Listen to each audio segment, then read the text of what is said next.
Bro, berbeda dengan ekstrovert, seseorang dengan kepribadian introvert sering menghabiskan waktu dengan menyendiri dan membatasi interaksi sosial dengan orang lain. Celakanya, ketika seorang introvert sedang ada masalah, mereka cenderung memendam apa yang dirasakannya. Mereka menjadi lebih tertutup dan sangat sulit terbuka dengan orang lain.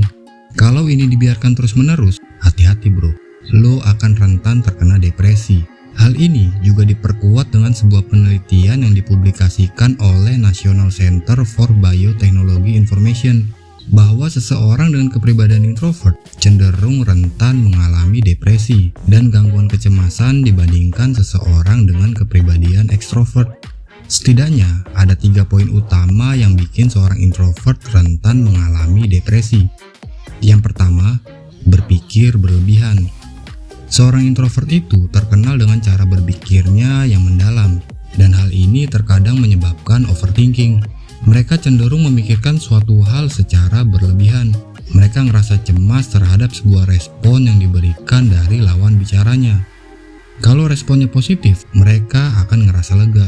Tapi kalau responnya negatif, seorang introvert lebih memilih untuk memendam apa yang mereka rasakan dan menyelesaikannya seorang diri. Jangan lakuin itu bro, jangan memendam dan jangan berusaha untuk menyelesaikan sendirian. Kalau masalah yang lo hadapi makin menumpuk dan gak terselesaikan dengan baik, lo akan sangat rentan terkena depresi bro.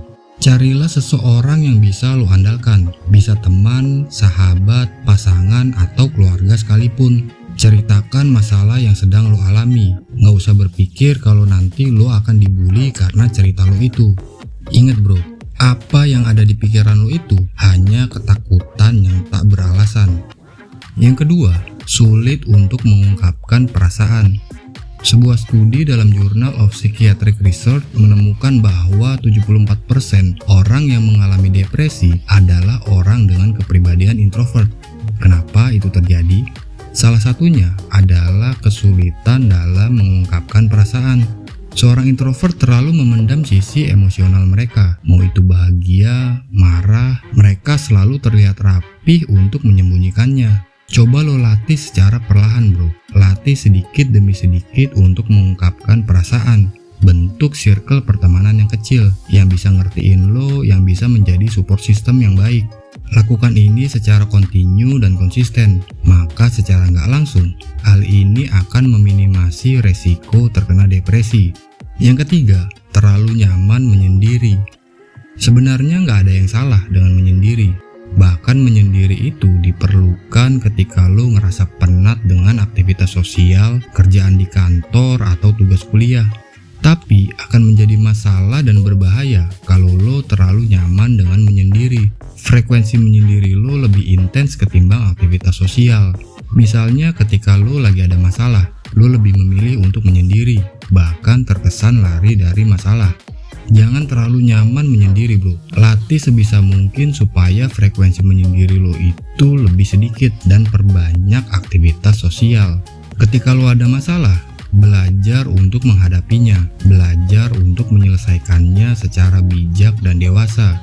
Walau melelahkan, tapi ini lebih baik ketimbang lo menyendiri dan menghindari sebuah masalah. Di samping meminimasi resiko terkena depresi, memperbanyak aktivitas sosial bisa menjaga kesehatan otak dan mental lo, tentu dengan circle yang positif. Sebenarnya nggak ada yang salah dengan menjadi seorang introvert, tapi supaya lo nggak rentan terkena depresi, ada baiknya lo punya circle yang positif bro. Tempat untuk berbagi cerita, tempat untuk mengekspresikan diri, dan tempat untuk saling support. Semangat!